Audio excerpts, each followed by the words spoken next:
summers I spent on these tour boats as a tour guide. The next 2 summers I was driving these tour boats. And actually now these last 2 summers I've been driving the jet boats. But those are pretty much closed down for the year. So you'll find me here on the tour boats. Another.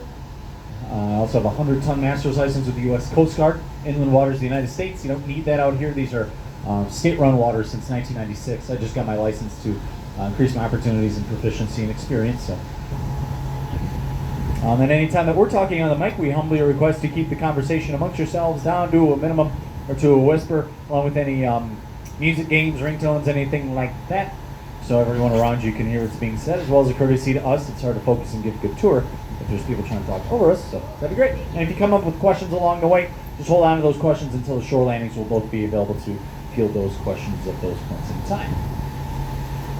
Alrighty, the river that you're riding on today is the Wisconsin River. It sources up in a beautiful state called beautiful lake called Lac Vieux there. It's on the border of the UP and Wisconsin on the north half of the lake in either state. From Lac Vieux there, the river winds 435 miles diagonally across Wisconsin until it empties into the Mississippi River about 85 miles southwest of us here, just south of Prairie du Chien, Wisconsin, at Wyalusing State Park. On its way down, the river drops over 1,100 feet in elevation, which gives it a pretty good push. And all the falling water is tapped by 26 dams. 21 of the dams are hydroelectric, taking advantage of the flow. And the first one of all those dams was built right here in the Dells. It was behind us as we left the dock. You'll see it at the end of the tour. If you haven't seen it at some point coming through town, that's the Kilbourne Hydroelectric Dam. They built that in 1909. And that separates the upper Dells from the lower Dells. So you're above the dam, you're on the much larger upper Dells. And they raised the water level up here by about 20 feet after its construction, obscuring some caves and formations, but it made our shore landings easier to access, and the dam still provides power for us to this day. But we're going to leave the city of the Dells behind us here, and This chimney rock, and it gets its name from the early stick and mortar chimney of the early settlers here in the Dells. Chimney rock there off to our right is the second most photographed rock formation here on the tour today.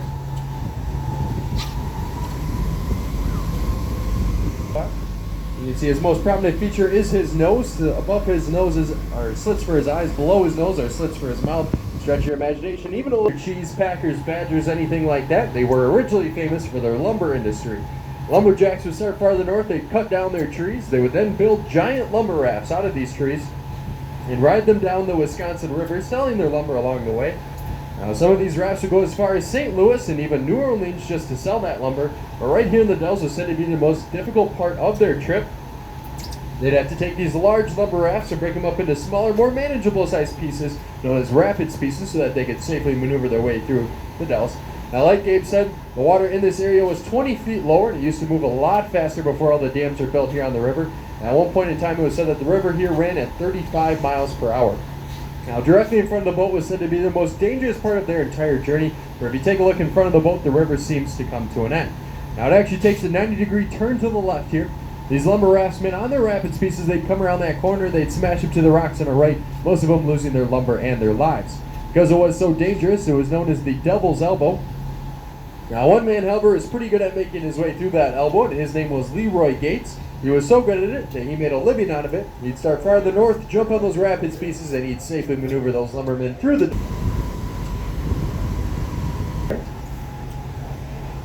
Just a little farther up from Coldwater Canyon, you can see this.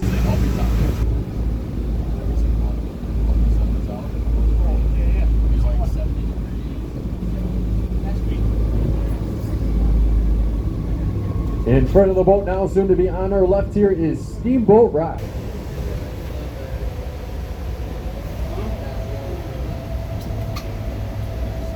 In front of us here on our right, you can see this dock and those set of stairs. A lot of people like to ask me, hey Trent, where do those stairs go?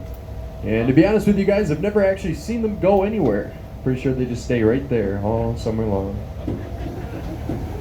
Of course, that's just another really bad joke. Those stairs, they lead up to those tannish buildings up there, which is Chula Vista Resort. Chula Vista translated means beautiful view, and of course you can see where it gets its name from. However, this was not always the case here on the river. Back in the early 1900s, this river was lined with resorts and houses everywhere. It was rather overcrowded until one man...